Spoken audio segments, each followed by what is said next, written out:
Welcome to the e-therapy activity of the week. Today we wanted to share a safe way to view YouTube videos with your teletherapy students. Incorporating video into your online sessions can be a great way to make your sessions dynamic and really engage your students. And sometimes you may want to incorporate some YouTube videos into your teletherapy sessions, but you may be a little nervous about ads or other content that might pop up on the screen.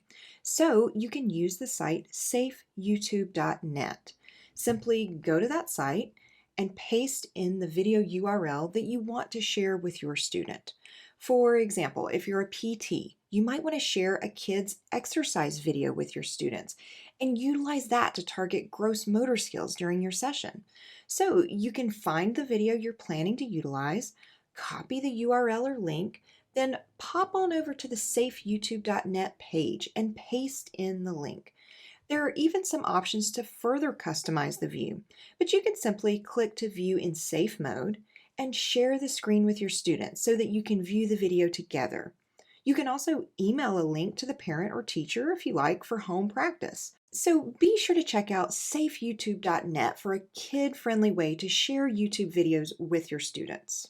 This activity fun tip is brought to you by eTherapy, a teletherapy company leading the way for therapists.